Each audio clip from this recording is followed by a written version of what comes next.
Let's get into some good times, at least for me as a fan, and that is within months of your release from WWE EC3. You had vignettes beginning in TNA as Dixie Carter's spoiled nephew. And where did the idea come from for EC3? How did it feel to have a push, too, behind you being associated with the owner of the company?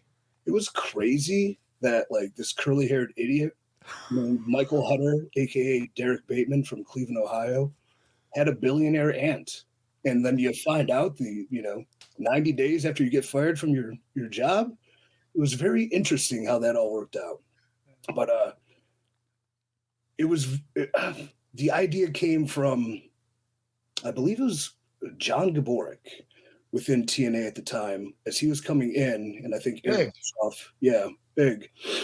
Eric Bischoff and Hulk were kind of on the way out, and in the thing we talk about later with what I write, there's 4 times within wrestling. There's the wrong place at the wrong time, the right place at the wrong time, the wrong place at the right time, but the only one that works for you is the right place at the right time.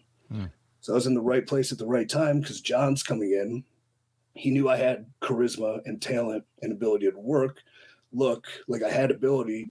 He needed to make new stars.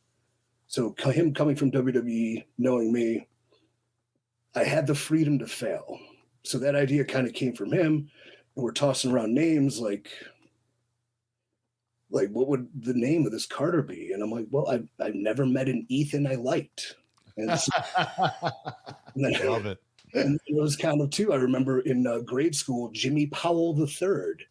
I didn't understand why he was a third, and it pissed me off so much. Why are you a third? I don't get it. And he was kind of a nerd, and he picked his nose.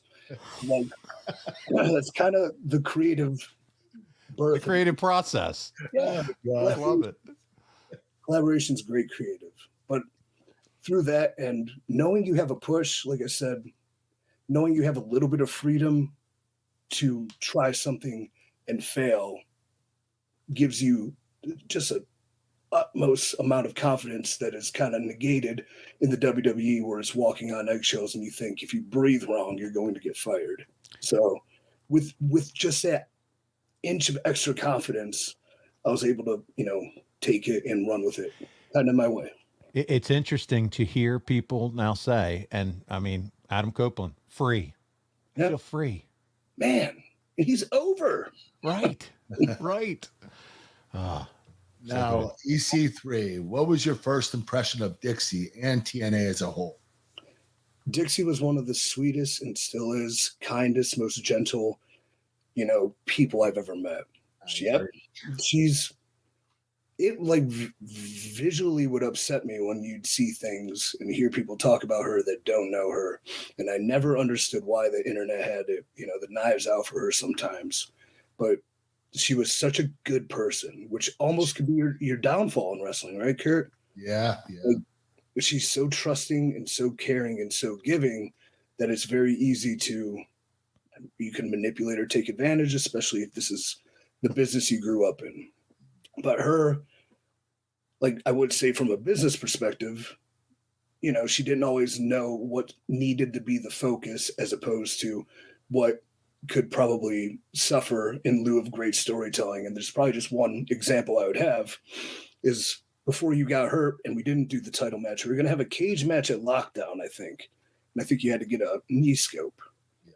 And there was a promo backstage with Dixie and I where, the eventual selling point of this is you versus me or I versus you. And we were talking about this promo and, there's writers running around and things like that. And we were focused on a fucking potted plant in the background. Or she's like, I don't know if that plant looks right. What do you think? I'm like, I don't care. And then, by the end of it, like, the segment's cut 45 seconds. And the whole purpose of the promo was for me to kind of brashly talk about Kirsten's scared to fight me. And it wasn't mentioned once. But so just the plant was mentioned, right? Yeah, the plant looked great, though.